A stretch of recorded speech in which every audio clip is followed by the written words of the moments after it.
I just visited Religion News blog recently to find a story that I found quite disturbing. Records say cult killed baby because he was a demon, the title reads. Cult members concluded that Javon Thompson was a demon after the baby wouldn't say amen at mealtime and starved him to death, witnesses told homicide detectives, according to records obtained by the Examiner.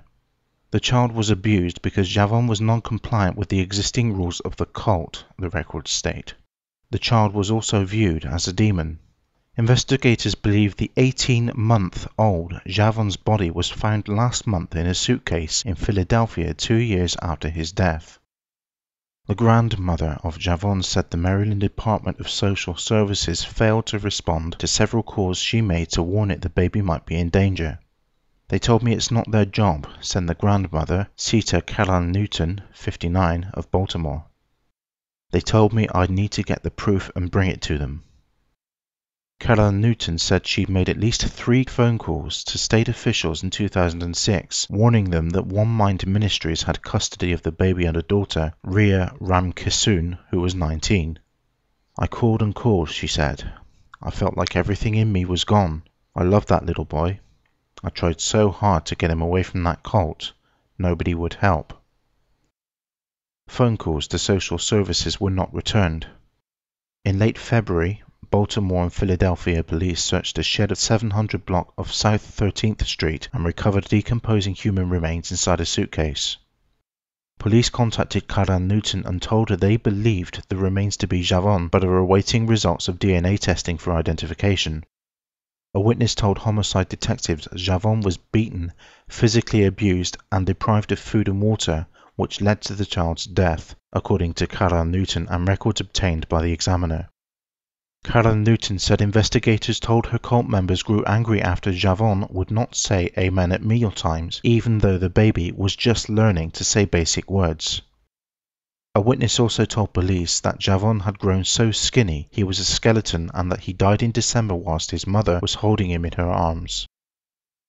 2 other witnesses told Philadelphia homicide detectives that they witnessed the death of Javon, who was placed inside a green suitcase. After his death, Javon was placed on a mattress on which cult members said God would resurrect him from the dead, documents state. Cult members then took the child in a suitcase to Philadelphia where they stored Javon's dead body in a shed of an acquaintance, police said. It's so cruel, Caroline Newton said. It's so cruel. Last week, police arrested 3 suspected cult members in New York. Queen Antoinette, 39, Marcus Cobbs, 21, and Trevia Williams, 20, on an outstanding warrant from an alleged assault in 2006. They have not been charged in Javon's suspected death. I don't want to be cruel, but I want them to feel pain 10 times more than my grandson did when he died, Caroline Newton said. They have ruined my daughter's life, forever.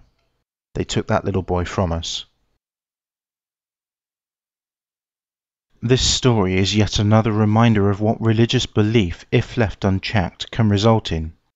It's absolute mindlessness to expect an 18-month-old baby to be able to form coherent sentences, much less be able to understand the requirement of a cult to utter a phrase like amen when at mealtimes, and it highlights the cruelty that religious belief is when it is taught to young kids. Sin and hellfire, anyone? In this case, the child lost its life, and the child's family is affected by this for the rest of their lives. When theists tell me that I am a fool for not believing in their superstitious belief, or that I should respect their superstition, I will point them to incidents like this, and I will point them to faith healings and exorcisms that have resulted in child deaths. The absurdity of this religious belief of theirs is highlighted by incidents like this, and no amount of justification can ever make up for it. To begin with, the Bible itself teaches that illnesses are demon spirits that must be cast out. It's easy to see how such literature can cause irrationally minded people to take things a step too far and kill others to honour their book of evidence-free, doctrine-laden, theological pornographic myths. Respect for your beliefs when you have no respect for mine, and when things like this happen. If you're serious, then please cordially accept my middle finger and get lost. You have nothing to say to me that I am the slightest bit interested in hearing. Worst regards, FS Atheist.